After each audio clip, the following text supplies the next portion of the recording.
Time to unleash the greatest moments of Game of Thrones. The best thing I've ever seen on television. As chosen by you. A crown for a king. From a treasure trove of epic scenes. I got goosebumps, actually. Across 7 explosive seasons. My TV is coming alive! Of feuding families. The Lannisters send their regards. And cataclysmic vengeance. These women are much more powerful than the men. Everybody has a motivation to kill. Villain or hero. Characters very quickly taken out. Death comes for all. You're dead, you're dead, you're dead. This perfect poetic justice. As ice and fire unite. Wow, that is an intense scene. The endgame is in sight. She's hardcore. Who will claim the throne? It's about survival, it's about power, it's about revenge. The results have landed. So don't even blink. I didn't see that coming. As we reveal your greatest moments. I love this show.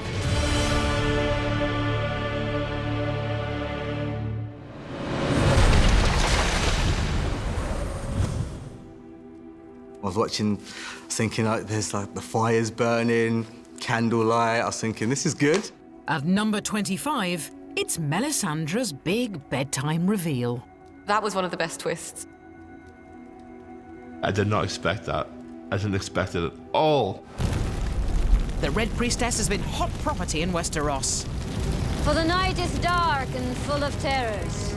I truly believe that she believes in the Lord of Light. She's 100%, she's got this blind faith, and that's why we like her. That's why I like her.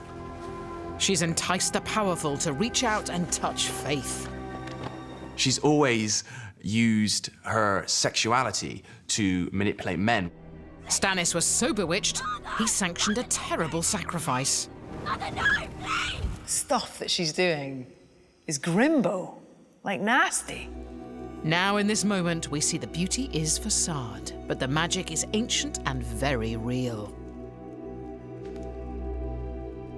She takes off the red dress, and we're thinking, okay, where are we going with this? And then she takes off the necklace. And you see her reflection change in the mirror. What happened to the beautiful red-headed Melisandre? She's got this young figure, but behind that, she's actually a very old woman that's been alive for many, many years, believing in this god. However, I feel like that scene kind of showed us she was starting to lose faith. Not being ageist, of course, obviously old people should have sex, but it makes you wonder, like, she's getting sexy with all these young men. They can't seem to resist her, can they? Apart from Jon Snow. Undoubtedly a more powerful character with that aspect. That she can manipulate what she looks like and how she appears to people. She has like a huge wealth of experience and so much magic that she can make herself incredibly beautiful. That's very powerful. You don't know what she'd do with someone else, and that's pretty terrifying because she can have that power over anyone. You felt quite scared. You felt like, what's happened here? And cheated of the glory moment that we were all hoping to see.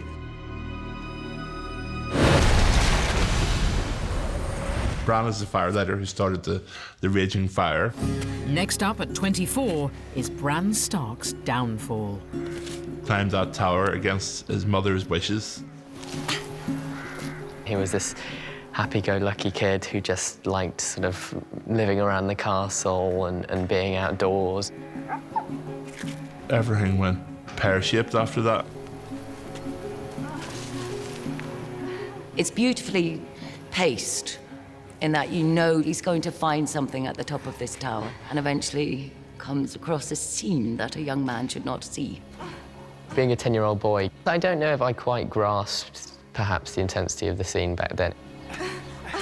You can see that Jaime's having sex with somebody, but then you kind of think that it must just be some wench that he's picked up from Winterfell, and then eventually her face is shown, and it's his sister. And the strange thing about he's this sugary character, but he's sleeping with his sister. Obviously, I didn't see any of it while we were filming. Stop! But yeah, you certainly got that these were strange people.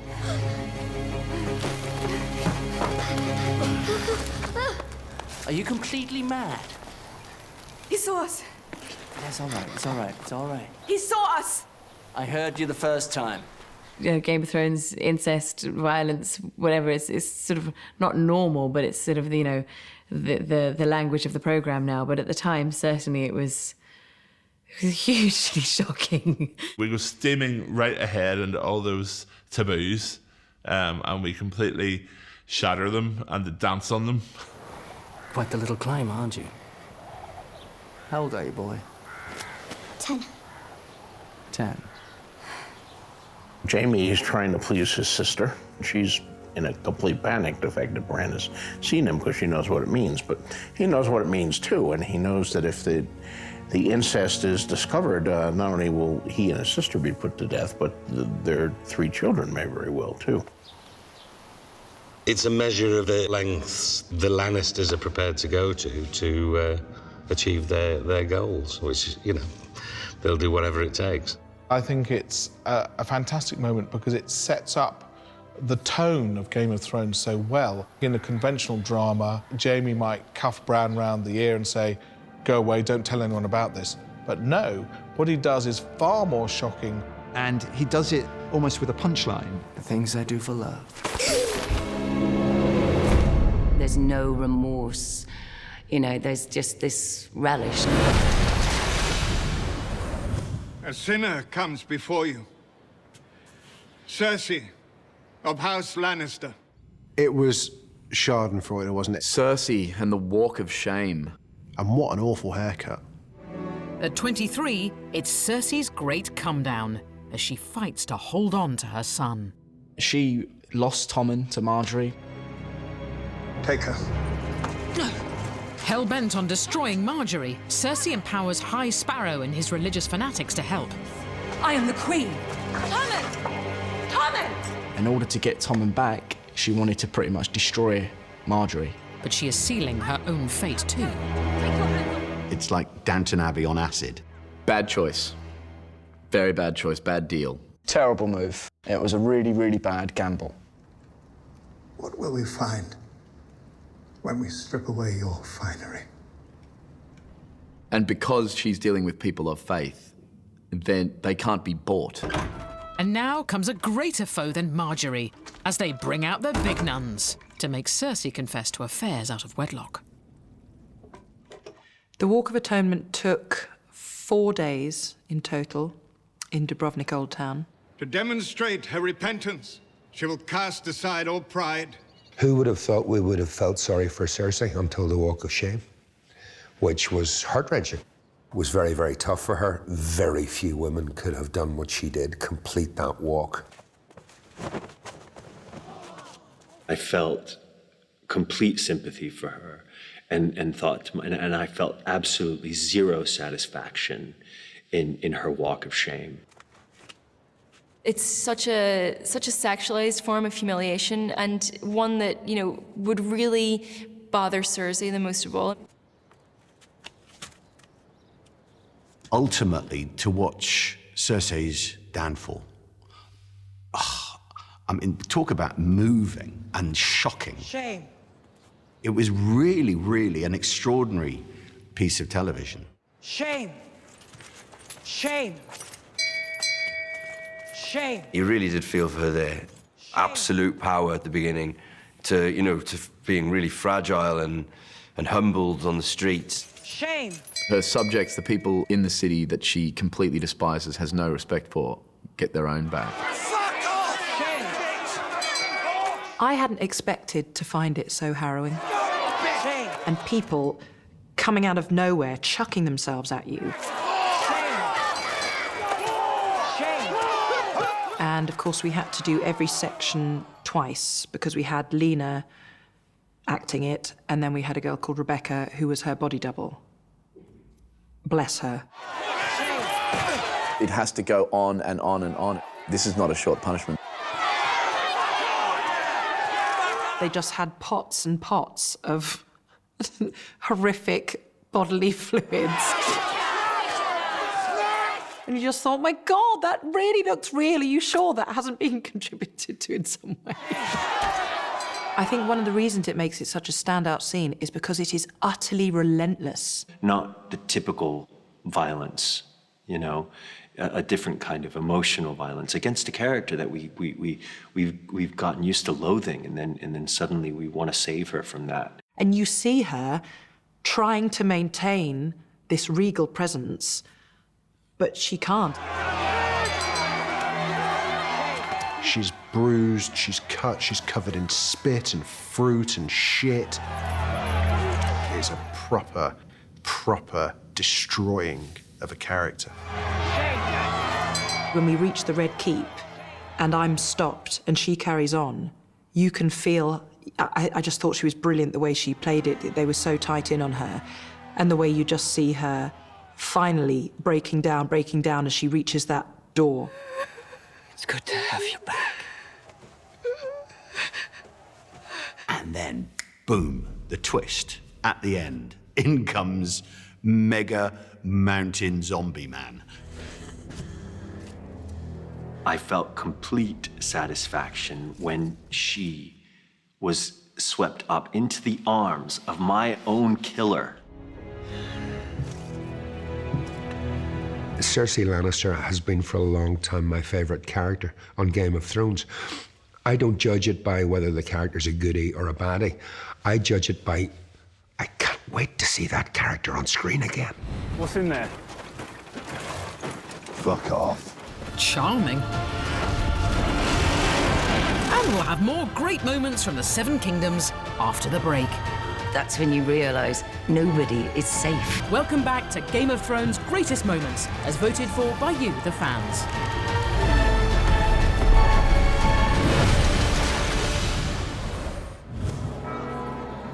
At number 22, it's the moment that redefined TV drama and stunned us all.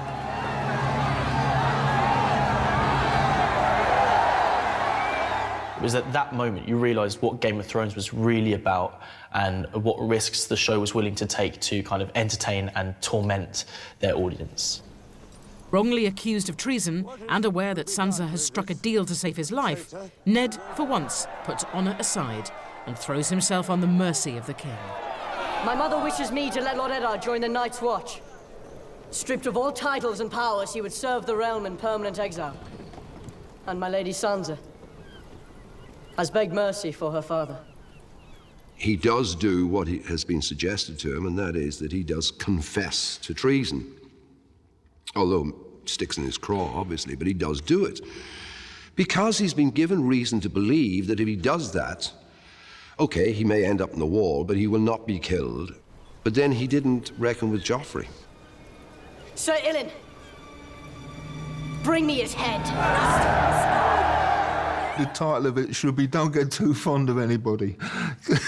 Nobody knew, not even Cersei, knew what Joffrey was going to do there. And that's the power of drama, basically. Now that Joffrey's in power, you see that there's a whole shift in this Game of Thrones. This is the person now in control, and he doesn't have mercy, and even his mum can't control him. When he actually says, give me his head, that's when his mother goes potty. And that's when he really revels in the discomfort that he has caused every other single person in that square. And no one is more distraught than Ned's youngest daughter, Arya, who bears witness to the horrific scene from agonisingly close by. She's very brave. She does want to look. You know, her sister Sansa's crying, but she is just staring at her dad, willing it not to be. Her desire to save her father with direct action, you know, is really part of her character. And of course, defines her, at least in that moment, from her sister, who had also tried to save her father, but by negotiation. The children are trying to stop this happening, and it's not going to stop. It just brings a much more human aspect to a very barbaric scenario. Once you've got Ilyn Payne walking up the steps towards you, that's it. You think, well, there's going to be something. There'll be someone will shout something. Arya's going to get there. There'll be something, definitely.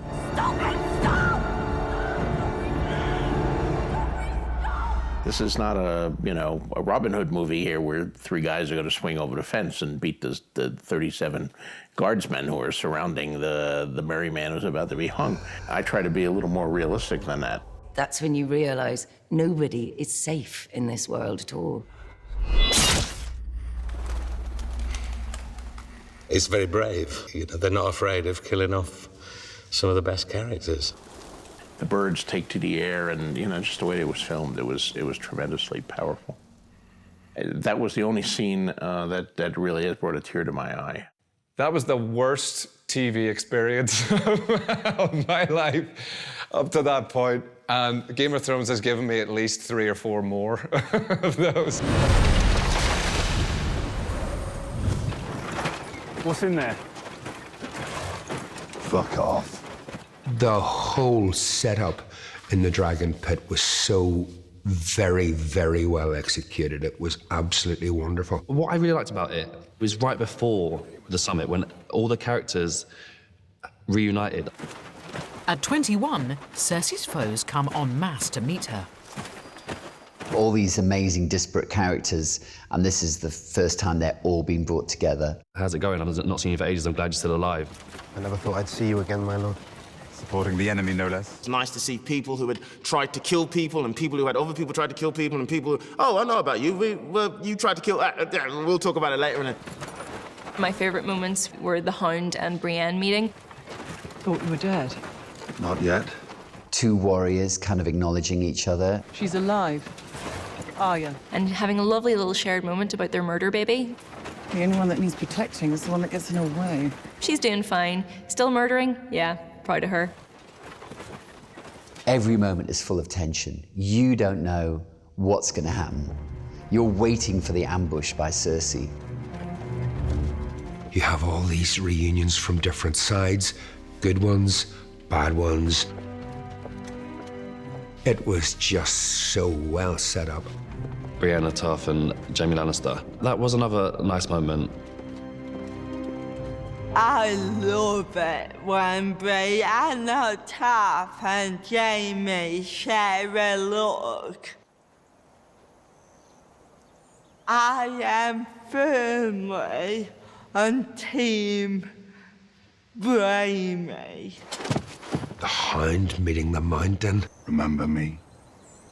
Yeah, you do. I liked how he went up to his brother and he just immediately knew. He just said, yeah, you're uglier than me now, aren't you? What did they do to you? Yeah, you're gonna get it. Where is she? She'll be here soon. Cersei and Daenerys coming face to face for the first time. That's, the clash of titans. She was late. Everyone expecting her to come in a different way, but she gets on one of her dragons and she swans in on the dragon as if to say, hey, I'm here, look at me, I am the queen. You could tell she really hates it when Dany comes in on the dragon. She's like, she looks at it like it's a little bit tacky. She was always going to turn up on a dragon. If you have a pet dragon, you're going to drive it into the pit. We've been here for some time. And she makes Daenerys apologise to her. Nice opening move. My apologies. It was always going to be difficult when Daenerys and Cersei kind of got together. But acidic greetings are swiftly forgotten when the allies play their show-stopping hand, presenting Cersei with hard evidence of the true peril, asking her to join them to help fight it. I didn't expect it, A, to be there, or it to still be alive, and then when the Hound kicked the box, it just started running out. That was wicked.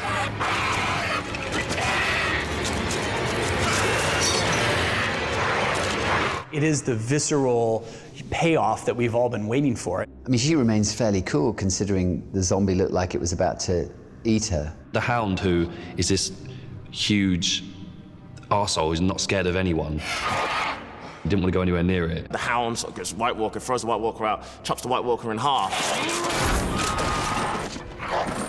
And then Jon Snow comes out and gives like a White Walker TED talk. He's like, we can destroy them with flames.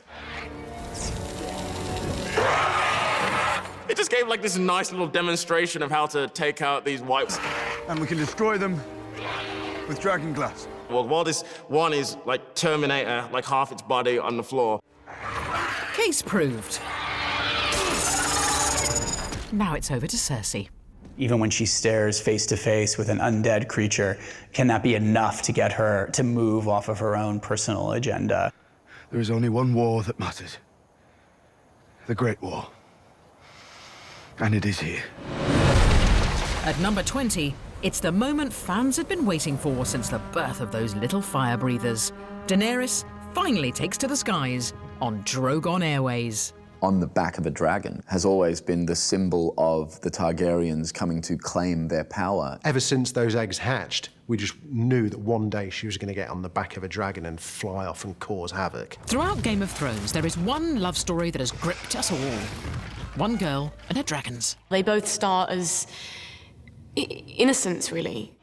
And then they inevitably get bigger and scarier and bolder and braver, and you wouldn't want to cross either of them.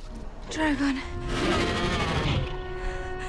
She, of course, who thinks that Drogon is beyond her control now, suddenly they're reunited, which is an incredibly powerful moment. And Drogon doesn't let her down when she's facing almost certain death during a civil rebellion in Meereen. And you think, she's done for. But there's a little bit of you going, but she does have a dragon somewhere.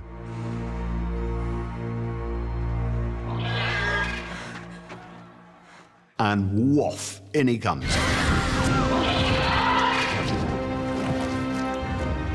I think for every viewer, we've been waiting for that, to see those dragons used to their full force. Classic kind of from the jaws of defeat.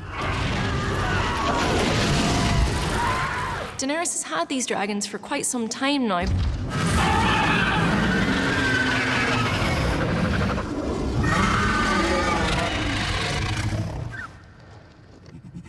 But that moment that she gets onto Drogon and rides him for the first time, that is her, more than anything we've seen her do so far, that is her claiming her birthright.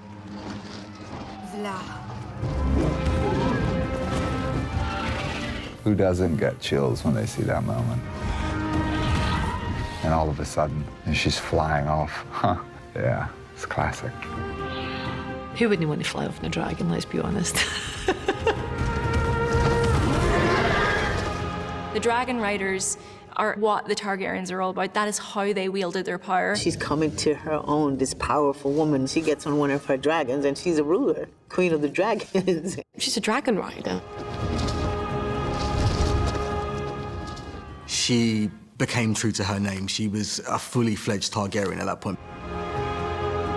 It was brilliant to watch, and it was just exciting to think, is she gonna get to go to King's Landing with these dragons and just like wreak havoc? This was the showdown to end all showdowns. In Westeros, you can't get family therapy, can you? The purest form of conflict resolution is to kill your dad. At number 19, it's the nerve-jangling showdown between Tyrion and his father, who not only sentenced him to death for a crime he didn't commit, he also slept with the woman he loved. Tyrion, put down the crossbow. I think it's very significant that he's on the toilet. It sums up that he's trapped and he's vulnerable. No guards in the loo. Not where you're sitting having a crap. There's no guards around. But it's very humiliating for him as well. It's a private moment. This is how you want to speak to me? Hmm? Shaming your father has always given you pleasure, hasn't it? All my life, you've wanted me dead. Yes. But you refused to die. I respect that. He lives with a conundrum all the time, does Tywin.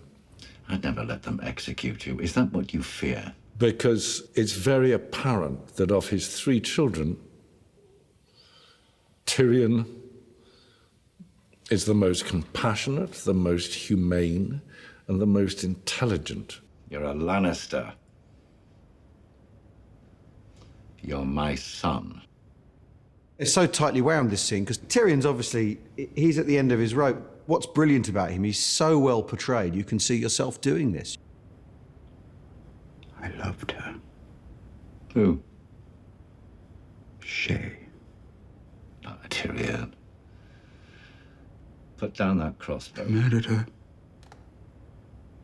With my own hands. Doesn't matter. Doesn't matter. She was a whore. And Tywin was like, who? The whore? And, you know, still insulting him, you know, doesn't respect him and his love. We'll go back to my chambers and speak with some dignity. I can't go back there. She's in there. Are you afraid of a dead whore? Tywin really has had it coming to him. The audience is expecting some kind of payback. You shot me. And the fact that that payback is at the hands of Tyrion with a crossbow, it's kind of right and proper. I think Tyrion's sitting on years and years and years and years of anger and frustration and resentment. And then, after he's been shot by the first arrow, Tywin's true colours come out. You're no son of mine.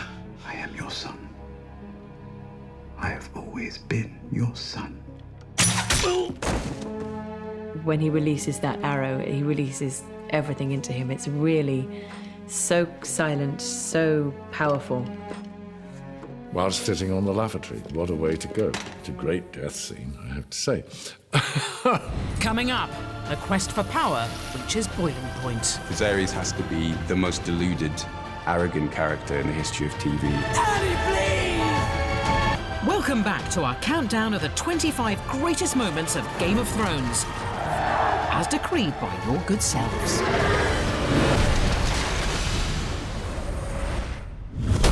At number 18, it's Season 2's epic Battle of Blackwater, and Tyrion's tactic of wiping out the opposition in one fell swoop has almost worked.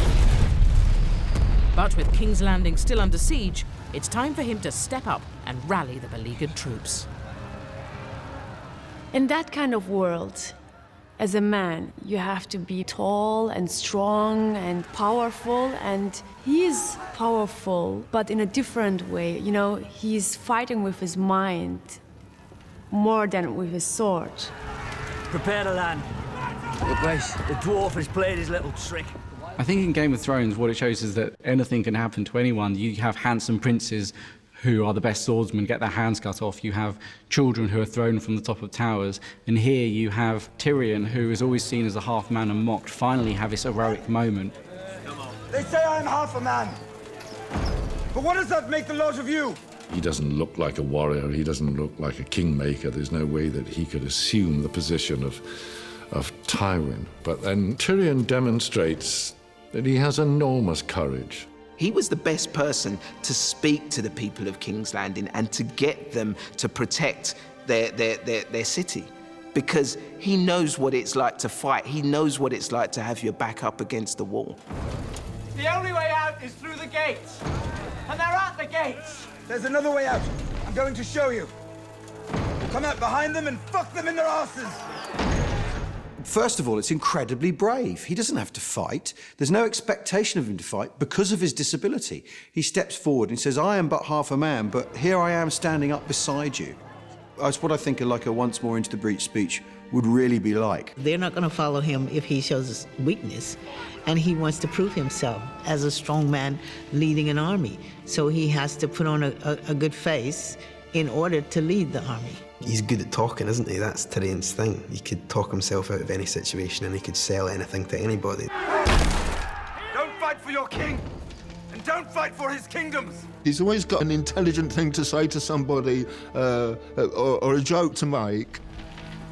Don't fight for honor, don't fight for glory, don't fight for riches, because he won't get any. We don't expect to see him the leader. We expect to see him making kind of wry comments at the side, but suddenly, wow, it's him. If he gets in, it will be your houses he burns, your gold he steals, your women he will rape. I was lucky enough to be right next to him when he was doing it, and I don't know how many times we shot it and reshot it, but every time Peter did it, it was incredible. When he says these words that I wrote for Tyrion, it's just like I pictured them in my head, just like I heard them in my head when I was writing them. Those are brave men knocking at our door. Let's go kill them.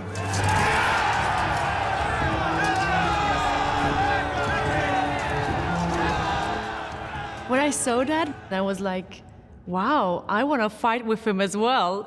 He was really good. Daenerys! At number 17, it's a golden oldie from season 1, as Viserys gets his reward for trading his sister for an army in order to reclaim the Iron Throne. Go on, feel the fabric. He's basically pimped out his sister. And he's quite proud of that. Daenerys was this innocent girl who was protected, but not sold, actually, by her brother. She's the only bargaining chip he has. He doesn't have any wealth anymore. He doesn't have any armies, but he has her, who he can trade to this horse lord. Khal Drogo's army. I would let his whole tribe fuck you. All 40,000 men and their horses too, if that's what it took. He was horrible to her, probably her entire life. And she would never be, she never would have turned into who she did unless he was dealt with. Much to her brother's dismay, Daenerys and Drogo end up getting on rather well, and she becomes pregnant with his son.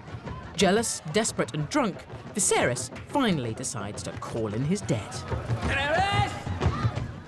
Viserys has to be the most deluded, arrogant character in the history of TV. I mean, why would you start a fight with Khal Drogo, of all people? The man is huge, and it's in his tent, and all his friends are around, so you're never gonna win. Keep away from me! Viserys, please. Very often you get a scene like this where you think, oh, right, okay, it's all about to go horribly wrong. It's normally when someone asks for something they can't have, and Viserys is asking for the thing he will never be allowed to have, which is to be king. Everybody wants the power of rulership, of being a king or queen. Tell him I want what was bargained for, or I'm taking you back. And all the time we're being asked that question, who would make a good ruler? He can keep the baby. I'll cut it out and leave it for him. She's realizing and feeling this inner strength inside of her. He just completely underestimates not only Dany, but Khal Drogo. What's he saying? He says yes. You shall have a golden crown that men shall tremble to behold. She's really beginning to find, this is my role, this is who I'm married to, and this is where I'm going, and Viserys is not part of this journey. I think this is when you realize that she's prepared to sacrifice anything for the greater good. There was nothing more satisfying than seeing Khal Drogo play along with him and just say, tell him he can have it. Just to see Viserys' face. But that was all I wanted. What was promised? The stillness in him and the knowing is petrifying. He has all of the strength and he knows exactly what he's going to do. You don't exactly see it coming, but you know something pretty bad's gonna happen. It's actually probably the most gruesome death in the Hall of Game of Thrones, which is really saying something. Look away, Khaleesi. No. Daenerys shows absolutely no remorse. She absolutely despises him, and there is no love lost between them. She watched him die, and I'm not going to say she enjoyed it, but he deserved it. A crown for king.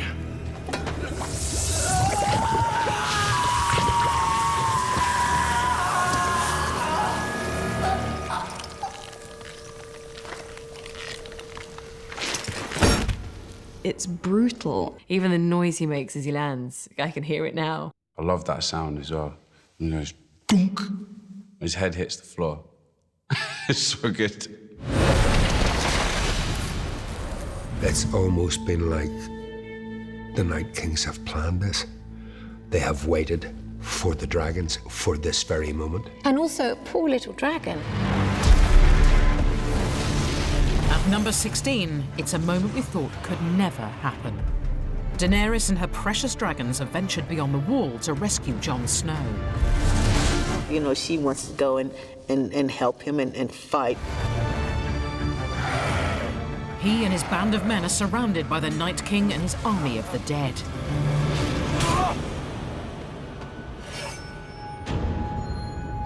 One of his generals just sort of hands him this, almost like javelin. He was like, yeah, cheers, mate, for that spear. The Night's King is so calm. This is why he's so scary. We've learned to love those dragons because we've seen them from these little tiny babies who were just hanging out on Daenerys' shoulder. And then she finally gets them to these monsters. You kind of think nobody was going to be able to kill a dragon.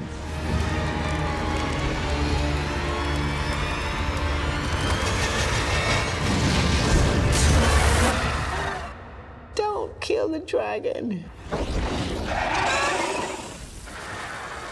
It just seemed really easy for him to just kill the dragon. He got that spear set up and lined it up, and that was it, gone. I'm sure Daenerys' heart just drops. I thought it was amazing to see and really sad. Yeah, it was horrendous.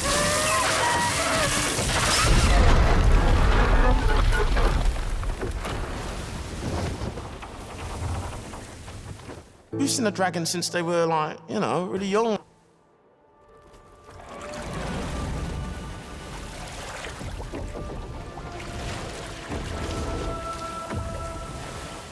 And it's so sad when you see him disappearing. Just went down and you saw the eye close, and Daenerys, she felt it.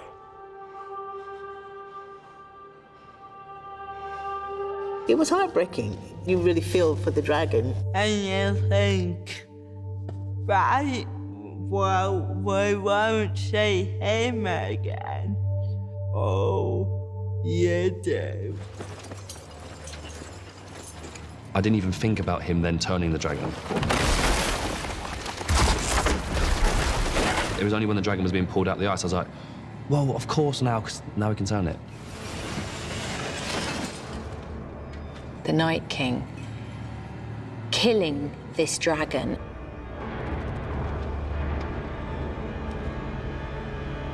And then bringing it back to life in order to kill.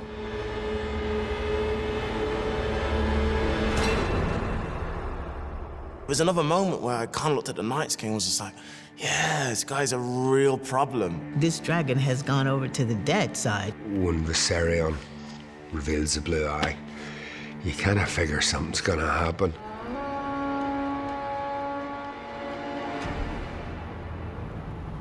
I find the White Walkers very interesting. What do they want? Why they've been dormant for such a long time and suddenly they're starting to come out of their zone. You've got a wall that I think's been standing for 8,000 years. I still thought that there would be a battle to be had at the wall. No battle, just demolition, swift and icy. And then you hear something. Well, for me, it was obvious that he then was going to be riding it. He's the Night King, he gets dibs on the dragon. He didn't show much emotion, the Night King, because he doesn't show any emotion, but I know deep down he was like, awesome, I hate horseback. Ah, yeah, woo!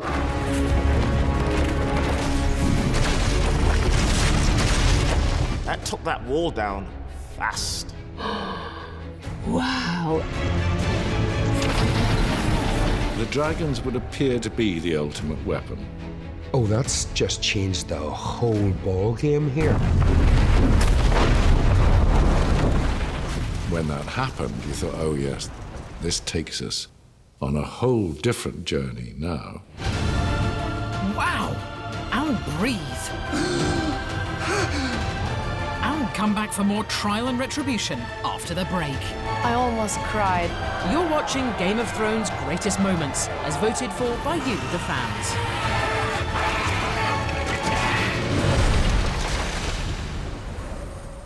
It's the first time that we really see Dany take control. You start to see, like, you know, proper badass Dany. At 15, it's the mind-blowing moment Daenerys completes her transformation from innocent girl to warrior queen. All by stepping into Khal Drogo's funeral pyre, along with 3 dragon eggs. She has just burned one of her enemies, but it underlines Daenerys' newfound ruthlessness and willingness to wield her power.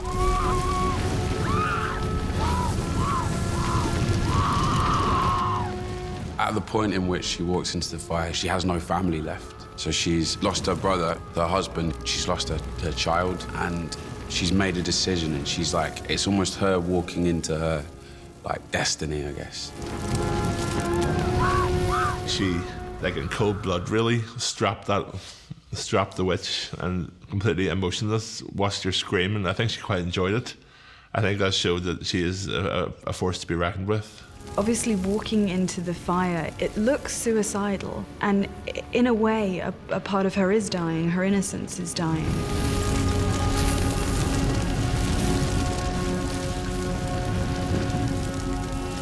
I think there's a possibility she's walking into her death. I think if you've watched the show closely, there are moments, even from early on, when she's in a really hot bathwater where she doesn't feel anything. When she sees her brother die by having molten gold poured on his head, she's actually quite scornful.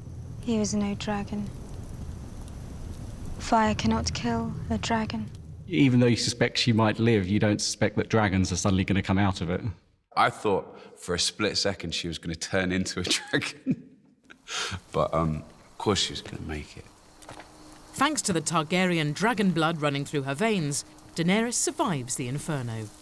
And when she rises from the ashes, she's not alone.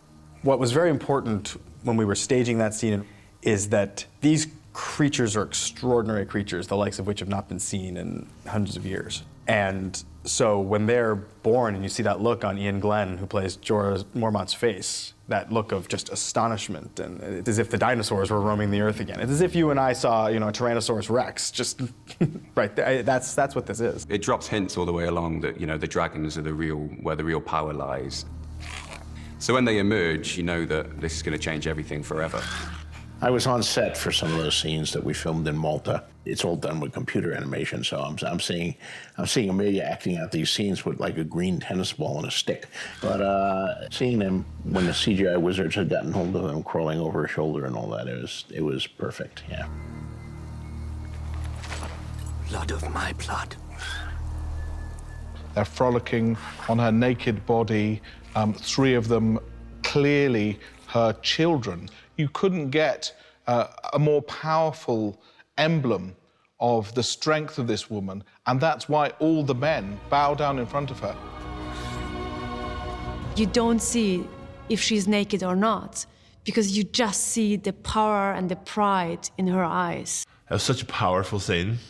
To see her standing there with the clothes that had been burnt away, she's completely unharmed, her beautiful little baby dragons.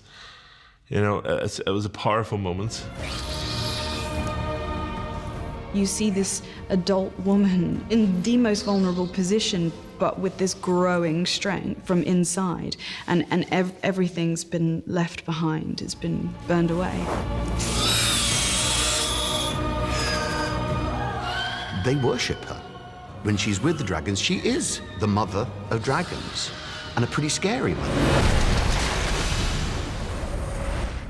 It was just as powerful watching it in the flesh as it was seeing it back on screen. It's such a difficult scene to watch because I love Tyrion. I mean, he's one of the good guys. He is the good guy. It was so emotional. All of us should feel guilty what we have done and what we are doing to him. It's the trial of the century. Tyrion Lannister, wrongly accused of regicide, is about to take a deal which would save his life, but see him living out his days at the Wall. But then the prosecution wheels out its star witness. I almost cried. I didn't want to do it. This man stands accused of murdering King Joffrey. What do you know of this? I know that he's guilty. He and Sansa planned together. Silence! Well, it's completely unjust, of course. None of the audience believes for a minute that Tyrion is responsible for Joffrey's death. I talked to the producers and I said, please, could you just change it somehow? She really loved Tyrion. And now she's there and lying. I was his whore. I beg your pardon? You said you were his... His whore. I cried in that scene. I get emotional just thinking about it, because seeing her come in and betray him like that and calling herself a whore when you know that she's so much more than that to him is so difficult. Shay. Please don't. I am a whore. Remember? For Tyrion, his lover's betrayal is too much to bear. It triggers an outburst which leaves the court and us reeling. You admit you poisoned the king? No. Of that I'm innocent.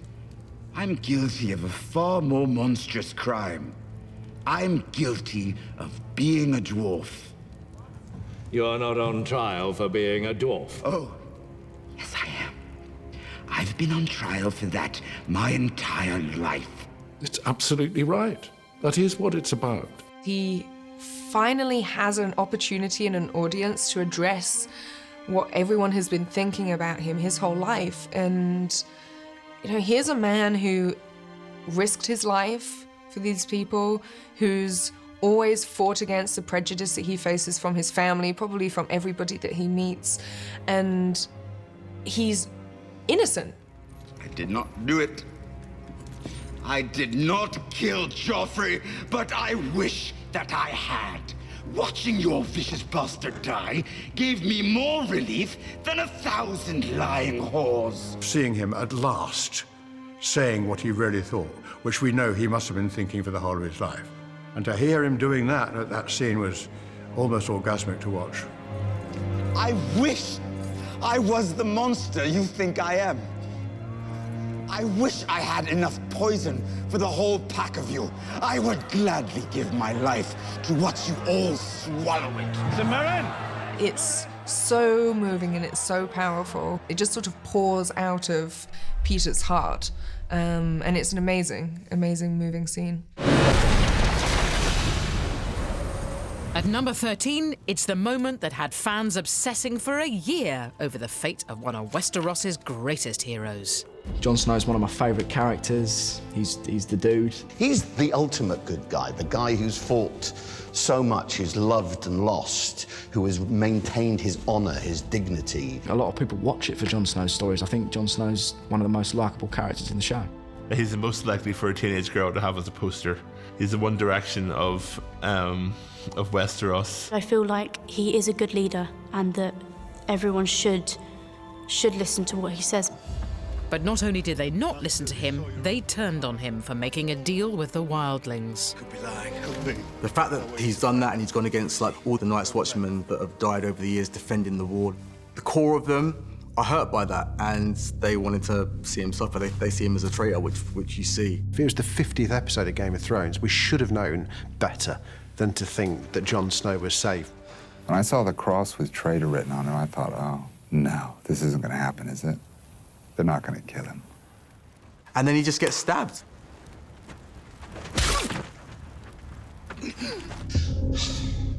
Well, see, who saw that coming? I was shocked.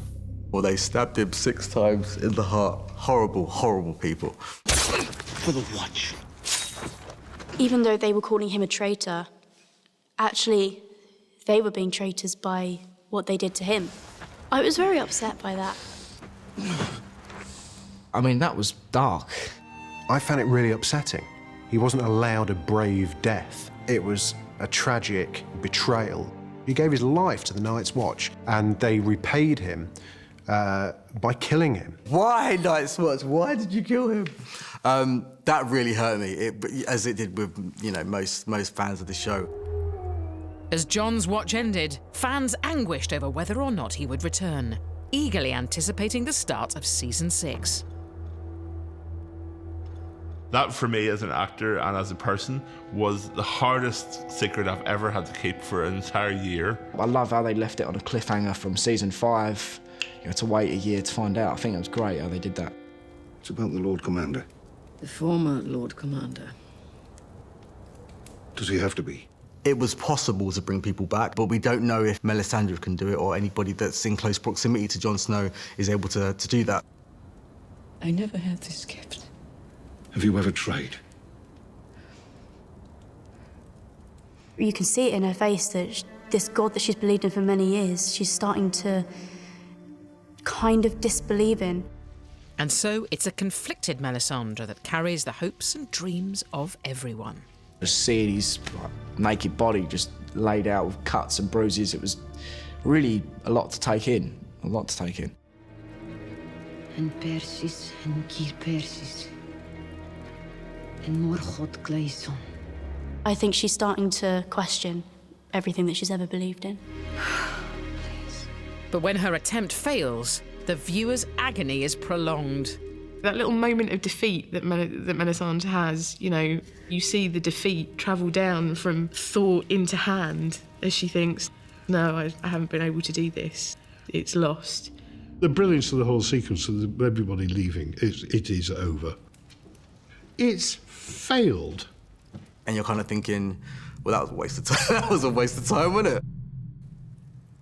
Jon being there with Ghost, it was a nice kind of reassuring moment, the fact that he's there guarding his master, even in death. We finally realise that it's going to work when the wolf goes, hello.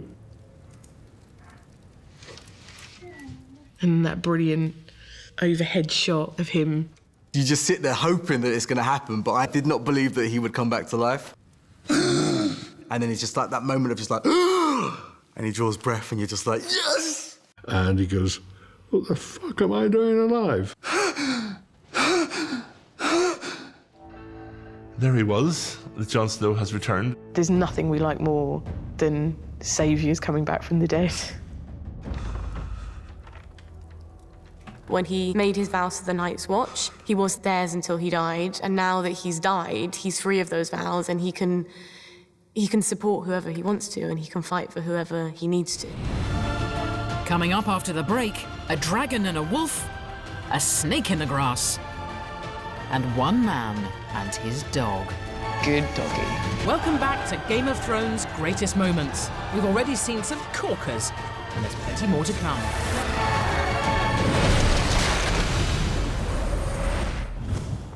At number 12, it's decision time for Sansa as the Stark family reunion threatens to turn sour. Have my sister brought to the Great Hall. The Starks are finally back together, but you feel like they're about to get torn apart by Littlefinger. He's been whispering in ears and very clearly plotting something. Where did you get this? Littlefinger gave it to me. Littlefinger is so evil. You'd see him in the shadows turning up and you'd just see his little moustache. And he would just be there seeing him. He pretty much set in motion everything that's happening in the Seven Kingdoms right now. He thrives in chaos. And I think it's been his strongest tool in a way. And he used to own a whorehouse. And his latest scheme is to turn the Stark women against each other. I thought it had worked when Sansa called Arya into the courtroom. They sowed enough doubt about Littlefinger splitting the sisters. You do believe that Arya may be in trouble at that point. They've been sparring and they've been at each other's throats since they got back, pretty much. Are you sure you want to do this? It's not what I want. It's what honor demands. Don't let this happen. They've only just got back together. Are you kidding me? You stand accused of murder. You stand accused of treason. How do you answer these charges? Lord Baelish. What? Yes!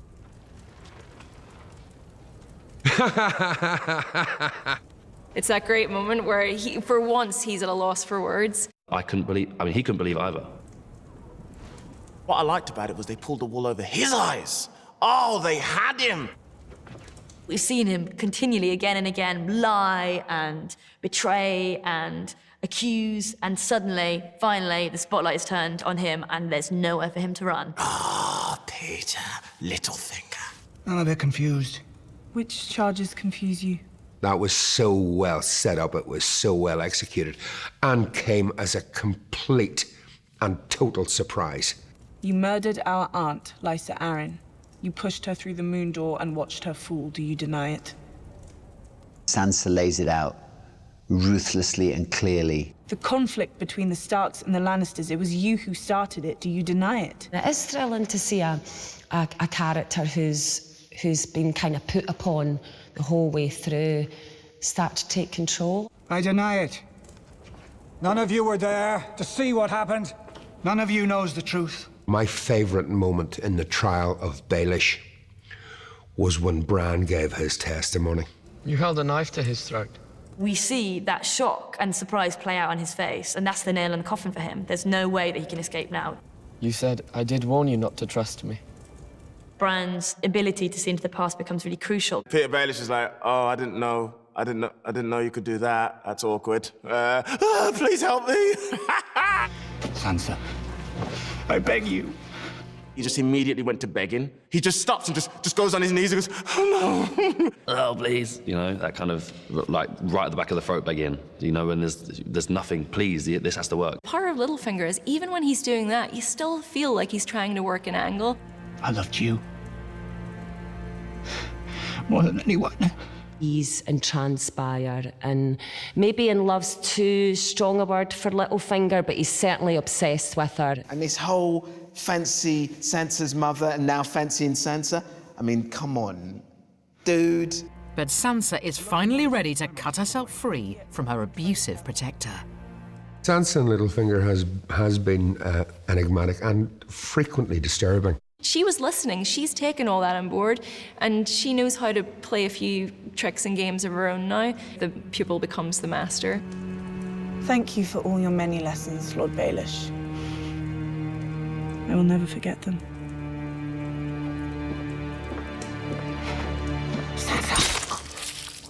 That must have felt so good. Well, Arya's got pretty ruthless, hasn't she, now?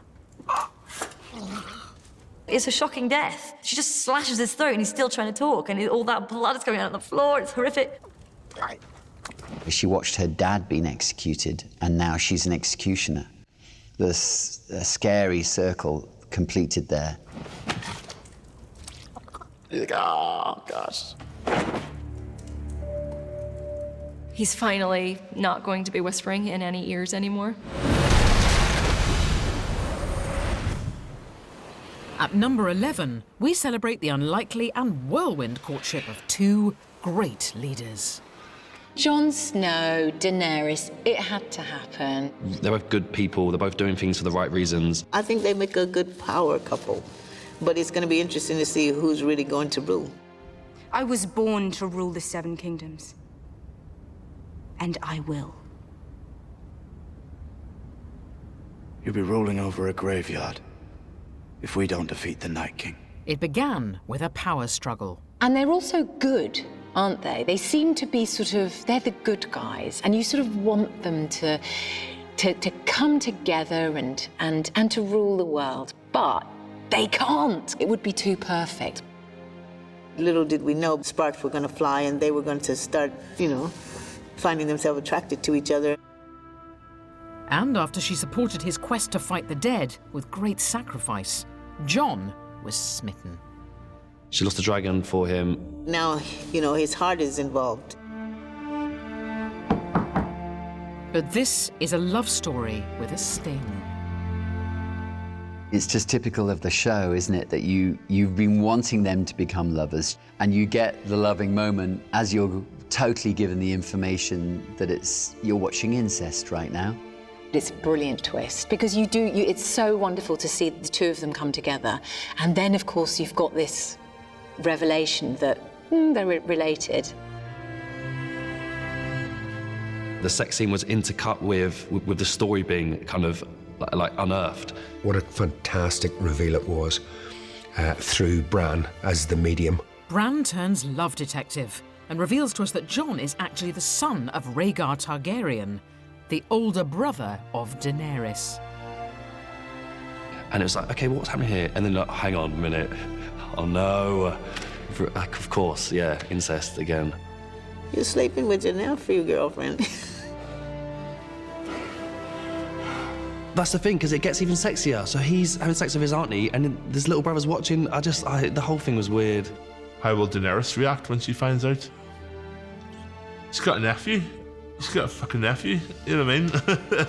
But the interesting thing is, of course, we the viewers have discovered this via Bran, but Jon himself doesn't know it yet. And the fact that Jon Snow is actually legitimately in line for the throne now. He's never been a bastard.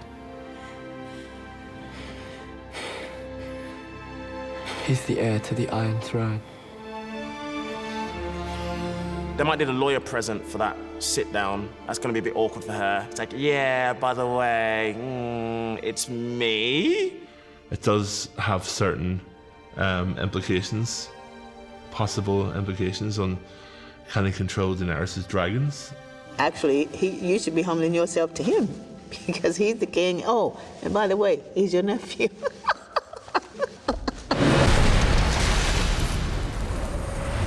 It is one of the best moments of Game of Thrones. It is one of the best moments. I think a lot of cheers went up around the globe. At number 10, it's the glorious moment that Sansa plays judge, jury, and executioner. Ramsay Bolton, the stuff he did to Sansa, he took psychotic nature to another level. Though defeated in battle, Ramsay is still cocky, still goading. Is this where I'll be staying now? He's got brilliant survival instinct, try right until the very end. And he says some really horrible things to her, absolutely still trying to get into her head. You can't kill me. I'm part of you now. I think he had such belief in his power over her that he thought that she wouldn't be able to. But Sansa's done with being damsel in distress. She has the most incredible character arc. She starts as an innocent girl. She gets taken as a captive. Samarin. The fairy tale has been beaten from her by successive tormentors. Sansa has learned some painful lessons along the way. Things aren't like she's been told in songs and stories that meant so much to her as a kid coming up. She escaped Joffrey and the Lannisters, only to be duped into marriage with a greater monster. It's horrible what happens to her. I think it's brutal, horrible. Some pretty awful stuff at the hands of Ramsay, and finally, she and we get our revenge on him. Now Ramsay's time is up. Finally, she got control and she was able to say, I'm a strong woman. You know, this is what you've done to me. It ends here. It ends here. Your words will disappear.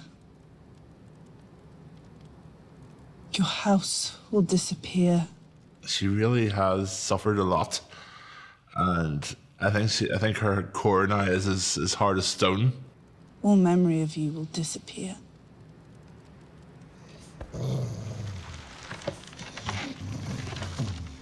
There was only one way to kill him, and Sansa found the right way to do it. I'm thinking that is sweet. That is sweet. It shows a lot about how Ramsay's mind works. My hands will never harm me. I just think he has this weird arrogance that he just doesn't, he feels invincible. He doesn't think he can die. They're not going to eat me. They're not going to eat me. They're my dogs, yeah. They're loyal beasts. They were. Now they're starving. And then the dogs come in and you can hear the panting and the sniffing. I mean, that was just beautiful. And I've still got that image in my mind. Very fitting, I thought. Very, very fitting. Stop! Stop! He could have turned into a whining coward, of course, but it was better that he wasn't, actually. It gave him a little bit of nobility, didn't it? Stop! Stop! It's a pretty sweet moment when the dog takes a chunk. Ned Stark told her, you're not allowed to turn your head, and she's ruthless. She's her mother's daughter and she's her father's daughter. She's a Stark through and through, and her strength is finally coming to the fore. It's her being a Stark, but it's also her saying power is muddy. His best friends consumed him. People all over the world, it's like, good doggy. Not long enough. Not long enough. Personally, I would have liked to see the dogs, I don't know, get down to the bone, maybe. Or from above, in a wide shot. She's a character that will surprise people because she's not what she seems. She's hardcore. She's gonna do some damage because she's had a nightmare. Boom! Yes, Sansa, it's your time. Let's take a break to refill our goblets and toast our enemy's demise. But do hurry back for some out-and-out carnage. All the characters, you're dead, you're dead, you're dead. We're counting down your 25 greatest moments. Tune in. From 7 tumultuous seasons. A glimpse of these creatures is where it all began in season 1. We see them before the titles in the very first episode. And people talk about them as if they're just mythical creatures. But we've had to wait until season 5 to see the White Walkers unleash their full might. At number 9, it's a big moment for the Night King. It starts oh so quietly. Jon Snow has ventured north beyond the wall to Hardhome to urge wildlings to join him. Jon Snow's trying to get all the wildlings out of there. And then we come. Shut the gate! Shut the gate! There's no way that just shutting the gate is going to keep us out. Went from 0 to 100 miles an hour in the space of a second or two. The battle scenes were just so vicious and real. It was quite savage. So during the attack, the Night's King is up high on a ridge watching it with some of his commanders. Not fighting, of course. He wouldn't need to, not with his best soldiers down there. And it's now that our hero finally comes face to icy face with the enemy he fears above all others. It's the battle that we've all been waiting for. And there's this amazing fight between the pair of them. It's just his stillness, it's just how rigid he was as he jumped down. I thought, oh my God, he is terrifying. They're bursting through doors and walls, and they end up outside. And I think it's very rare we see a scene on anything, movie or TV, where we really don't know what's going to happen next moment. Every moment is completely unexpected. And it's that moment of realisation that the viewers have at exactly the same time as Jon Snow has. Longclaw, his sword, that Valyrian steel can kill White Walkers. That is a monumental moment in Game of Thrones because that changes everything. The Night King sees Jon kill one of his best men. He's observing what's going on. I think it's with a look of curiosity. There's a curiosity and intrigue with who this Jon Snow character is. But it is a fleeting victory. Jon Snow is about to witness the full might of his enemy's arsenal. They're not just wandering around killing. They really are battling. They're fighters. They pile and pour over the cliff like it's just this absolute avalanche of bodies. As soon as you see the undead pouring over the cliff face, you think, this is it for everybody, or they're going to put up a hell of a fight. There's real horror in that, but what a spectacle it was too. And then all of a sudden... They're crucial to the White Walkers. I mean, terrifying. An army that will do anything. Has no fear, even of death, obviously, because they're dead. I watched it about 4 or 5 times in the period of a week and held my breath every single time. Heavily outnumbered, 1-1 the Giant smashes a path for Jon and the wildlings to escape. He just picked up the biggest flaming log he could and started using it. hitting whatever he could as fast and as hard as he could. Then, as Jon is forced to beat a retreat, old Blue Eyes ventures down for his curtain call. That great moment at the end where I raised my arms. When I read that in the script, it gave me goosebumps.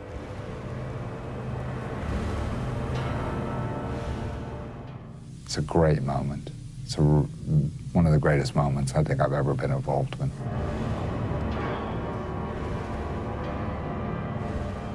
He very deliberately is looking at Jon Snow, and he does this. Come at me, bro, kind of moment where he raised his hands. It was amazing. Absolutely amazing. Well, what more terrifying thing can you see than a whole new army suddenly come from the bunch you just killed? It's a challenge to John, and look what I can do. How do you fight that? He's seen the real enemy, and there's a lot of them, and they're coming. You don't have a chance. If you're gonna deal with Cersei, you've got to take her out. High Sparrow wanting to have this whole trial to get her to be judged, that's just not happening. That's not happening. You saw her walk of shame. At number 8 comes the Exocet payback. You know, you make her walk like through the street, you kind of have to watch her back. To be prepared for her to strike back. Cersei's meant to go to her trial. You see Tommen looking really nervous. Marjorie getting ready. It's just so elegant and so intelligently structured. They are the bells of doom. It's like a heartbeat banging against our eardrums. It's daunting. Gathered in the High Sept are the Tyrell family and High Sparrow. In fact, all who have crossed Cersei. Then the no-shows begin. Tommen wanting to leave. I'm late for the trial. The Iron Giant that's like, no, not going, kid. Even he must have known at that point that something was up. And there's only one person who could construct something, and that would be his mother. Once the Queen Mother's trial is concluded, Brother Loras is free to leave. And where is the Queen Mother? High Sparrow obviously didn't know who he was dealing with. Go to the Red Keep and show her the way. That whole moment when Lancel spots the kid. The score as it gets sort of operatic.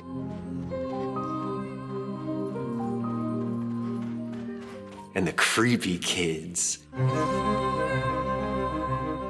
Killing Pycelle. I was just riveted, and I was riveted by every aspect of it. Beautiful. That whole moment was beautiful. That quiet menace that she had. Love her. Love her. Hate her. Love her. But also, everyone in the Sept, as they gradually started to realise there's something wrong. Marjorie knows what's up in an instant. Cersei is very clever. She was always going to have a way out. The trial can wait. We all need to leave. And that was when my stomach was like, oh man. She always was going to have some sort of dastardly plan. Because we're told it's wildfire, we accept it is, and of course the flame is green. It's another brilliant invention. There's fire, but there's wildfire, and wildfire explosions. It's just worse. I got goosebumps, actually. The moment they wouldn't let her leave, that's when everything got settled and she was like, oh, here we go. Oh man. This is gonna go down.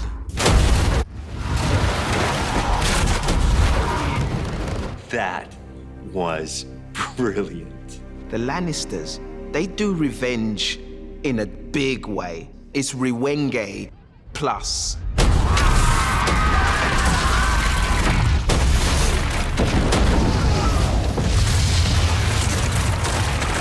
Bravo, bravo.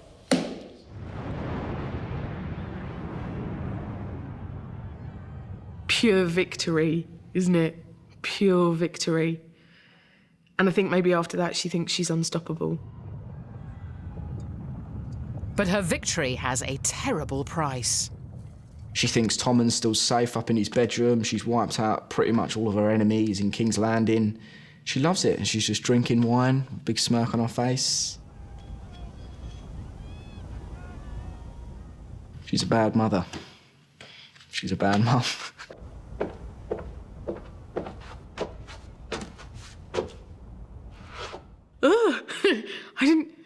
I didn't see that coming. I didn't see that coming. The king is dead, but now it's long live the queen.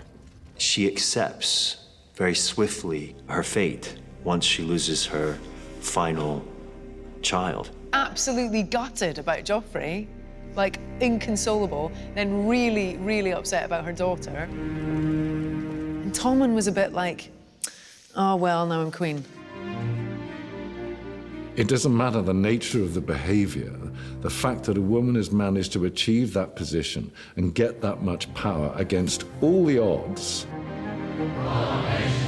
If Tywin had been around, he would probably have been reluctantly proud. You best buy a new hat, because after the break, it's wedding season in Westeros. A royal wedding is not an amusement. Welcome back to our celebration of death and destruction across the Seven Kingdoms as we count down your 25 greatest moments. One of the ongoing themes, I think, in Game of Thrones is, you know, you're happy to see somebody's comeuppance, but at the same time, nobody would wish that on their worst enemy. I think everybody who watches Game of Thrones was hoping this day would come. There must have been great cheering across the realm the day that Joffrey died. At number 7, it's the wedding, which is everybody's happiest day. Except for the bridegroom. He won't make it to the last course. Very good, very good. Off you go. I love the people that you hate. He was so good at what he did, he just made you despise him so hard. I've never hated anyone as much as I've hated Joffrey. A gold dragon to whoever knocks my fool's hat off. I hate you so much. I want you to live and do more stuff so I can hate you for longer. Probably one of, if not the greatest television villain of all time. He's a bully. He's a miserable kid with absolute power. Everyone, silence! Just when you think that it can't get any more ridiculous and he can't be any more rude and awful, he then brings on his dwarf show. I give you King Joffrey, Renly Stannis. It's awful because you're watching him being a total arse and nasty, and you know all that, you know, the theatre play that he puts on beforehand. Yes! Marjorie's just playing that game of Joffrey. She's playing up to it and going, yeah, I love it when you kill loads of things or when you do your weird stuff. Uncle, you can be my cupbearer, seeing as you're too cowardly to fight. Your Grace does me a great honor. It's not meant as an honor. The way he treats Tyrion is totally despicable. He sees it as an opportunity to wield his power because he can. You know, be my cupbearer, pick that up. The way he treats Tyrion and everybody at that table, he's just hideous. I said, kneel! The kind of evil that Joffrey and the kind of pain that he'd inflicted on everyone, on Sansa, on Tyrion, on all people in his family, the whole lot, he needed to be punished. After 3 and a bit seasons of Joffrey's evil antics, his chickens, or in this case pigeons, have finally come home to roost. My hero. He was pushing it far too far, but then, of course, then you realise why. It's because they're setting it up for this wonderful moment where he begins to choke. There's nothing.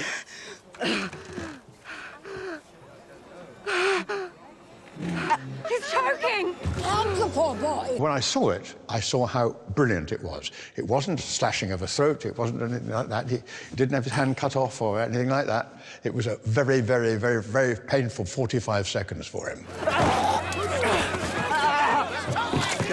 Well, the death of Joffrey was really exciting. I thought it was absolutely magnificent because it obviously really hurt. Jack Leeson did an incredible job with that scene. The look in his eyes, it gave the scene a poignance. I was like, why wasn't he punished longer? Why was it so short?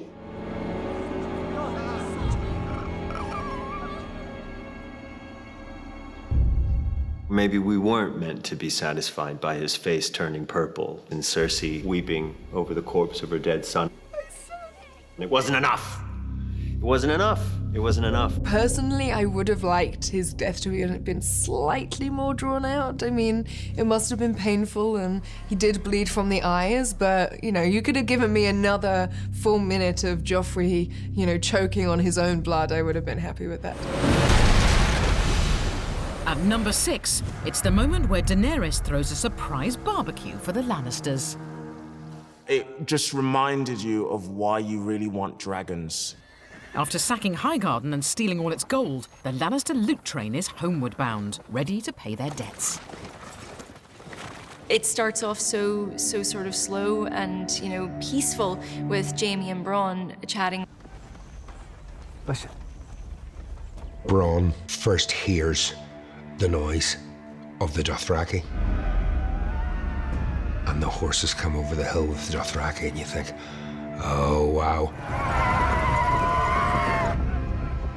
You see Jaime going, oh, shit. Get back to King's Landing. I'm not abandoning my army. You're the commander, not a damn infantryman. It's the moment where you go, I told you so. Only a fool would take on the Dothraki in an open field. The screaming hordes of Dothraki. Spears! Those poor Lannisters, I really wanted to feel for them. I wanted you to know that they were the best kind of Roman army. They were organized and they were strong. And then those Dothraki come. Well, it's alarming. I mean, that lot comes over the hillside, you know, hundreds of them whooping and yelling. They're coming at tremendous speed, slaughtering everything in their path. And that's just the Dothraki. That's without a dragon. Over the top of the hill comes this bloody dragon. You think, oh my God. What is this?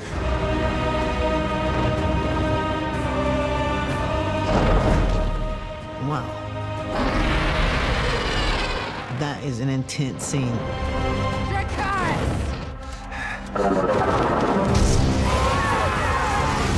It was so bad, I actually started to feel sorry for some of the Lannister soldiers. Because I don't think they were that aware that there was going to be a dragon. It's just a 1-2 punch that these poor guys can't take. And they're running, but there's nowhere to hide because the dragon is just slaying them with all this fire. Daenerys attacking the train shows her cunning and her strategy. And it's a brilliant move, but it also takes her into danger. I love Daenerys Targaryen. She's one of my favorite characters. It's almost like the further people are pushed, the more they stop thinking about the individual consequences of their actions and they start going, oh, well, maybe we're gonna have to kill all these people to get where we need to get to. When I saw Daenerys, I'm like, that's my girl. Everything literally going up in smoke. It's like bringing an F-16 to a World War I battle. You know, it's true. It's a weapon of the future. This is one of the first times we're right down there in the middle of battle when there's dragon fire everywhere. But the Lannisters have a special weapon of their own. Covenant Scorpion is over there. Go get it then. I can't shoot with one hand. Tell you who the MVP was? Bronn. Bronn was the star of the show. Bronn gets on the Scorpion. Which, to be honest, looked like it should have been manned by maybe 10 people. It was so big. I'm like, I don't want Drogon to get hurt, but I don't want Bronn to die. It's real edge of your seat stuff. Come on, you fucker. You care about members of both sides in that battle. Boom! Daenerys' dragons are not invulnerable. They didn't kill him, but his bloody nearly did. When Tyrion arrives mid-battle and looks out on this incredible scene of carnage, he's all of us at home watching. He wants to root for his queen, but then his brother's down there too. I don't think Tyrion has been in a more difficult position in his entire story than watching Jaime during this battle. Daenerys is there next to the dragon, and then Jaime Lannister sort of thinks, oh, this is the moment. Flee, you idiot. You can see the pain on Tyrion's face, the fear, as Jaime charges Daenerys. And what he says to him. You fucking idiot. He's terrified and he thinks he's going to lose his brother. She's there riding, and Daenerys just looks at him, and the dragon's like, not today! Whew. It was fantastic. Jaime, what are you doing, mate? Like, I wouldn't have even done that if you had two hands.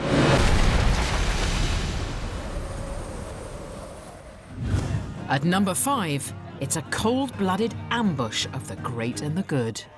I remember getting on the tube. The whole first page 2 and 3 were pictures of the Red Wedding, and everybody on that carriage was reading about that. It was amazing. I came out of the room I was in, and I just kind of walked through it. Everyone's like, what's wrong? I was like, I've just watched the Red Wedding. We're like, we're about to go on stage. I watched it in my room, and it was pitch black. I think I went outside because I just needed sunlight. I just needed some daylight to sort of cleanse me. Having broken his pledge to marry Walder Frey's daughter, Robb Stark makes amends by offering his uncle Edmure to marry in his place. Caitlin and Robb and his wife and all the others, nobody saw it coming. It's almost like a seed of hope within her heart at that point, that possibly they've taken a turn for the better. The first moment that initiates the change of thought for Catelyn is when the band strikes up. If she was an animal and she smelled blood, this was the start of it. What is going on here? The tension is built so brilliantly in that scene. It really is. There's something not quite right. I feel I've been remiss in my duties. The more bonhomie he exudes, the better, and there's the hospitality, and underneath is bubbling this, he can't wait for the moment. He almost taunts Caitlin, doesn't he? He knows it's about to happen.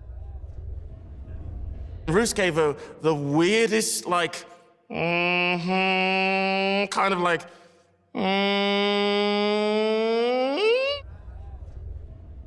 And he's reveling in that, actually. So that's his cruel, sadistic side. He knows all along as he's chatting to Caitlin before that what's going to happen. Just casually glances down at his sleeve as if saying, I dare you, go on. And she peels it back. My king has married, and I owe my new queen a wedding gift. Why would you wear chainmail to your wedding? And what is the purpose of chainmail? It's to prevent you getting killed. And it all kicks off. I knew what to expect, and yet I watched it like... I was screaming at the television. Absolutely screaming at it. Just that first move. Bosh. Loads of times. No one's safe. All the characters, you're dead, you're dead, you're dead. It's insane. Everything that we've come to expect and love from Game of Thrones. The whole goal there was for me to build it up to the point of most jocular, most happy, and the most powerful moment, and then pull the rug out from under the audience and actually hit them in a way that they'd be emotionally scarred by that, and that was my goal. It was a bit of like dinner time theatre for him. It's the cruelty of it, and it's the relishing of it, and it's the fight for survival right up until the end. There's still something honourable and powerful and wonderful in that grief. Lord Walder! Lord Walder, enough! She's just visceral, isn't she? She's wild. For her, it's not even about her own life at that point. Let him go, or I will cut your wife's throat. At every stage of this scene, you think there is going to be some kind of bargain here. Maybe there's some hope, maybe there's some redemption. I'll find another. It's as easy as that for him, just as simple as that. It's just wonderfully heartless, but it has a certain wit about it. Mother. The Lannisters send their regards. Yeah, one of the most famous lines in the whole show. I'm just going to let you know this information just before I kill you. And it's swift and it's brutal. And the only point that she goes, fuck it, is after she watches her son get killed.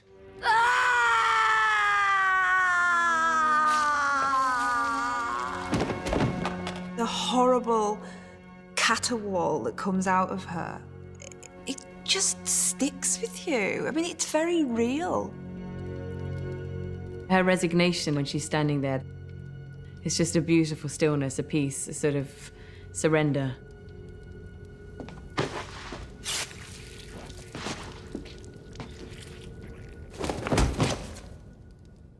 Extraordinary TV.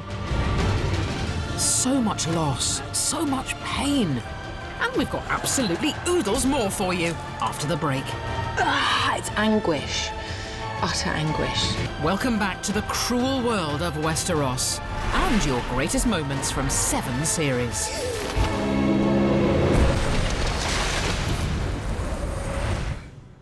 At number 4, it's Arya's face-off with Walder Frey. She's been waiting for such a long time. Such a long time for her revenge. The mountain. Walder's a big scalp on the orphans' kill list for hosting the Red Wedding's slaughter of the Stark family. Walder Frey. She's there at the Red Wedding, she's outside. Powerless that night, it would take 3 seasons of savage schooling before she'd be back to play assassin. Arya was arriving when her family were being murdered at the Red Wedding. Arya was on the back of the Hound's horse when she saw her brother's body, topped by a wolf's head. She had to basically take this anger and keep it. And she had a lot of time to think about how she was going to do this. The Faceless Man gave her the power of disguise to ambush victims. Arya is one of my favourite characters. She's gone on this mad journey, becoming a badass assassin. She doesn't seem like a kid from a kind of royal family anymore. She's definitely been on a different path. And now Arya's cooked up something extra special for Walder. Revenge is a dish best taken cold, and she did it coldly and calmly and coolly, and it wasn't like, I've been waiting to do this. And I thought she did it brilliantly. Where are my damn moron sons? Black Walder and Lothar promised to be here by midday. They're here, my lord. You wonder if you're hearing it, and where are my sons? They're here, they're here. To get Walder Frey back in the same place, you know, where the Red Wedding took place, and to feed him his sons in a pie, that takes a lot of planning, that takes a lot of time, and that takes a lot of hatred. It's very Shakespearean, of course, as so many of these things are. They weren't easy to carve. Especially Black Walder. So it really ties it up to feed him his children in the hall where her mother was killed. It was a fantastic twist and a bit of Mission Impossible in there as well. Yeah, and he couldn't believe it. He was just thrown, a doddery old man, and he didn't know what hit him. My name is Arya Stark. I want you to know that. The last thing you're ever going to see is a Stark smiling down at you as you die. Do it, Arya. Do it. I was delighted when Arya finally got to Walder. I wasn't expecting it, but it was like for like. There's no doubt about that. I liked the fact that there was so little dialogue. He didn't get to do a farewell gurgling, ranting speech or anything. The thing about Game of Thrones, even the really good people become quite twisted and psychotic. I literally cannot wait now for her and Cersei to face off. I can't wait. I I'd never heard the term trial by combat, but I didn't realize you could have other people fight for you. Trial by combat, you can get someone to fight for your honour, so whether you're wrong or not, as long as they win the fight, that's what matters. At 3, a masterclass in the perils of taking your eye off the prize. It's the Mountain and the Viper. Tyrion is on trial for killing Joffrey, which we all know he didn't do, right? Tyrion's life now rests in the hands of his champion, Oberyn Martell. He's the Red Viper. He's an amazing killer. I always drink before a fight. It could get you killed. It could get me killed. But I mean, if I didn't drink, I wouldn't have been, I wouldn't have been agile. Today is not the day I die. Ilaria has total faith in the Red Viper, her lover's powers as a fighter. But the minute she sees the Mountain, she doubts it. You're going to fight that? I'm going to kill that. With the Mountain representing the crown, the odds are stacked against Tyrion. He was enormous! I think she suddenly has a sort of a flash of what could happen, what might happen. Don't leave me alone in this world. Never. Then you've got this great little fight against this little guy who's a little bit too cocky and this giant guy who's a little bit too angry. Have they told you who I am? Some dead man. Oberyn has a massive grudge against the families. I'm going to hear you confess before you die. You raped my sister. You murdered her. You killed her children. Say it now and we can make this quick. The one thing that he's ever lived for is to avenge his sister's death. And he knows that now that the opportunity is presenting itself, there's no question that he will get what he wants. And he does, kinda. Well, he moved like a snake. The whole thing was very sexy and also very terrifying. You killed her children! And he wants to expose, these criminals publicly. Oh, no, you can't die yet. You haven't confessed.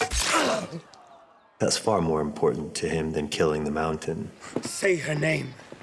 Elia Martell. It was very much like David and Goliath.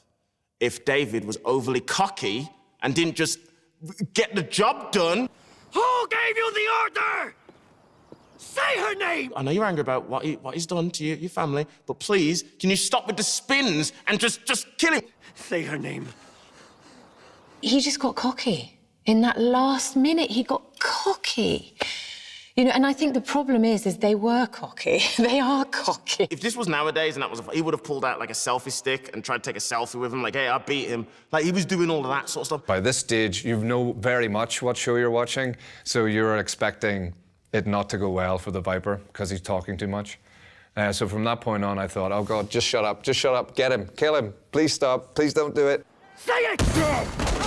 I'm like, no, I can't watch. I'm like, no, I can't believe it's going to happen. Please, please. Yes, this smashing his head. We all know what happens next. Oh, God, it's awful. Elia Martell.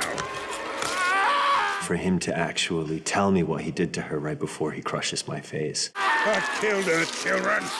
Then I raped her. It's that darkness that it sends you to bed with at night that we all seem to love. It culminates in a piece of excessive violence.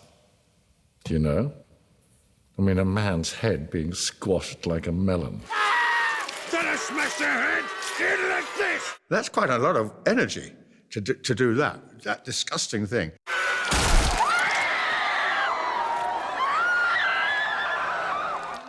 And then they messed it up. He messed it up. And that, it's anguish. Utter anguish. That's one of the fantastic deaths, I have to say. I'm sorry. You're hereby sentenced to death. It wasn't the wine, it wasn't the helmet, it was the blah, blah, blah. Grab a quick snack, but come straight back because we're about to reveal the #1 greatest moment in the whole 7 Kingdoms. That was the most cinematic thing I've ever seen on television. Welcome back. We're closing in on the top spot. But first, let's find out what you voted the second greatest Game of Thrones moment. At number 2, dig deep for pain. It's the big loss of a huge fan favourite. Hodor. Hodor has been such a great person. He's been a great character. He's been a great servant to Bran. Obviously, Game of Thrones is a world of sort of hate and fight, and Hodor's just Hodor. It's just all for the love. It's great. He's the only innocent character there, I believe. I think he had no agenda. Hodor. It's all right, Hodor. There's a character that is wholly good and deserved absolutely nothing of what happened to him. But Hodor wasn't always known as Hodor, Willis, come here. which we discover when Bran is taken back to Winterfell of the past by the three-eyed raven. Hodor? Not always a man of few words, he was once the Stark stable boy. If there's any character that needed, further delving into their backstory, it was Hodor, and what a backstory it was. And lures it when he's going to dodge, my lady. Hodor talks. It was so compelling because we've been tracking that relationship for so long, and those two have really been this beautiful allegiance. But while Bran is enjoying his history lesson, the White Walkers have come for him and have arrived en masse. They have evolved and they are getting bigger and stronger, and there are more of them against us, and it's terrifying. Oh, I don't like the Night King. Does anyone like the Night King? He's a bastard. Yeah, I mean, he's an incredible character. So scary. Get Bran and run! It's got action. It's got gore. It's got sadness. You know, it's got pretty much everything that we watch Game of Thrones for in that one moment. It is literally my favourite moment of the whole show. I mean, it's wicked, and it reveals a big secret. You have to wake up! We need Hodor! Hodor! Bran is unaware of what's going on. Bran, we're all gonna die! Bran, wake up! I think that's just terrifying. Skeletons falling from the ceiling as White Walkers killing the three-eyed raven. Leave me. One by one, Bran's companions lay their lives on the line to protect him. I felt sad for them, especially Summer. Because Summer's been with us right from the start. She makes a huge sacrifice as well. It's just madness. Go! Leaf just was like, they're coming so fast that she needs something. She needs to do something to delay the process. She realizes that if it means that he could survive, I would do it. Everyone has basically just given in order to give way for Bran. But it is Hodor's final selfless act to ensure Bran's survival that leaves a gaping hole in the viewers' hearts. For a lot of people, especially the real loyal fans who've been following it from Series 1, that payoff was a huge one. I didn't realise what it was going to look like. And then when I saw it, it kind of hit me. I practically had to drag my jaw off the floor because it was such a huge moment, and that was, real honour to be the one who's kind of indirectly, gives Hodor his name. With Bran simultaneously straddling two timelines, he unwittingly gives Willis a glimpse of his own fate, altering him immeasurably by shattering his young mind. The way it's shot and the way it keeps cutting into Bran back with young Hodor. It's really traumatic. Even though I knew what was going to happen, I found it so sad. It was a completely pure act of protection. His life becomes a circle at that point, which is an unbreakable loop in time, which is tragic. Suddenly, it's like a jigsaw moment that everything makes sense. Brilliant symmetry, brilliant symmetry. Hold the door. The bit where they sort of disappear into the snow, he realises, I think at that moment, that's it. I mean, they've gone, I've done my job, but I'm still not going to let go. It just showed, just pure love. It was so heartbreaking, especially because Bran's really one of the one few good innocent characters. And then it turns out that inadvertently he's caused his best friend's breakdown and then his death. It doesn't get sadder than that. And now, drumroll please, it's the moment you voted #1, the ultimate Northern showdown, Bastard v Bastard. This is what Game of Thrones does. It sucks you in. It builds up because you knew this moment was going to come. It's the classic good versus evil. Jon Snow versus Ramsay Bolton. They've always been after their father's acceptance. They've always been looked down at as being a bastard. So I think they really understand each other, and they've both risen very high in the world when really the odds were against them being bastards. You invested in Jon Snow. He's died and he's come back to life. Ramsay Bolton is a crazy, evil, demented, wicked person. He's the biggest bastard of all time. I hate the character. You know, his presence really does overcome you, even just watching it through a screen. The thing is that Ramsay's a lot more cunning than Jon. And Jon's instantly outmaneuvered with Ramsay's opening gambit, setting the tone for the battle to come. Ramsay has his own way of doing things, doesn't he? Run to your brother. But then that's the Boltons. They're not physical fighters, but they're in your mind. They're absolutely in your mind.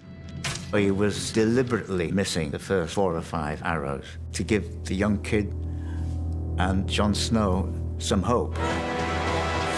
Zigzag! Zigzag! Dude shooting arrows at you and you're running in a straight line. It cuts you off at the most passionate point. It was devastating, really devastating. It was just great to be able to be a part of something that was obviously so filled with passion and emotion. With yet another Stark lost, Jon realises he's played right into Ramsay's hands and is stranded in no man's land without his army. And then he's like, well, you know what? Fuck it. And I loved that moment of realization. I'm not normally a fan of action sequences, but this was hands down my favourite bit of TV that I think I've ever seen. It gave you a really amazing sense of what it's like to be Jon in that battle.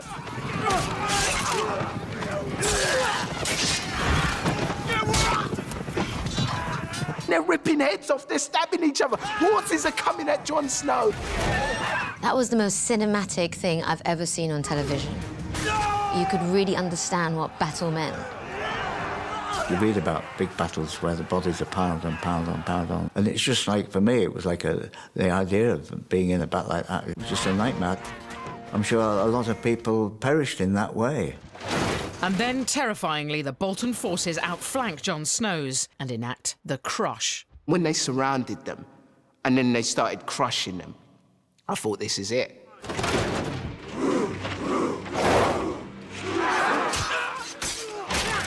How is this going to end? This can't end in any other way. Epic TV.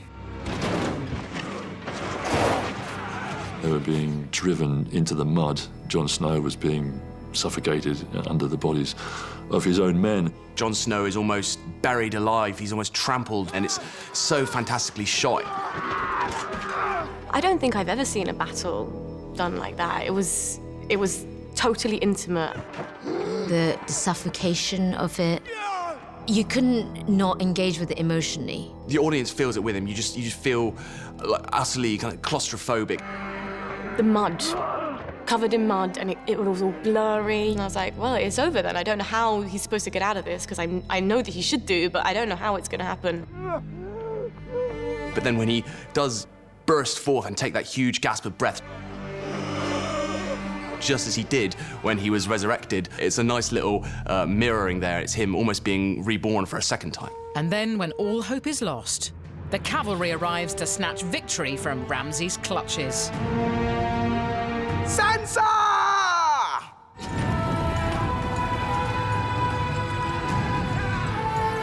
I think what was genius about that finale was that no one saw it coming.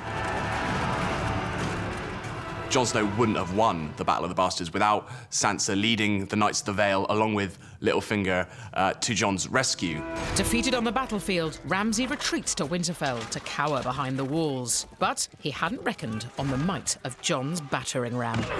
Hodor was famous for holding the door. One is famous for banging them down.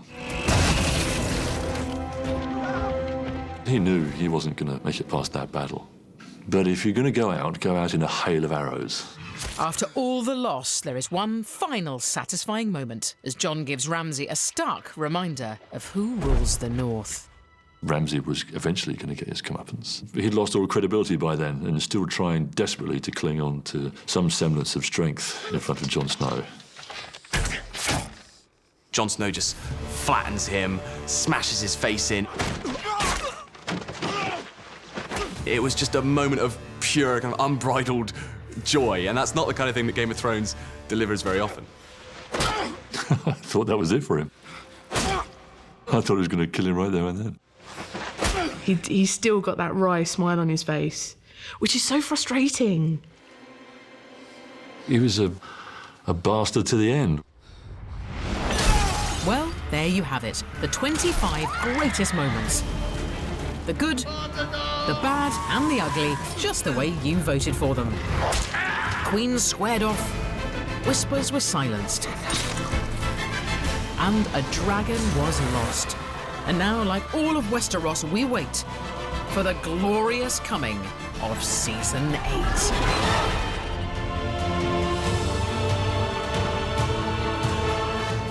The end is nigh. I know, but the good news is you can start it all over again and watch the first 7 seasons of Game of Thrones with Sky On Demand.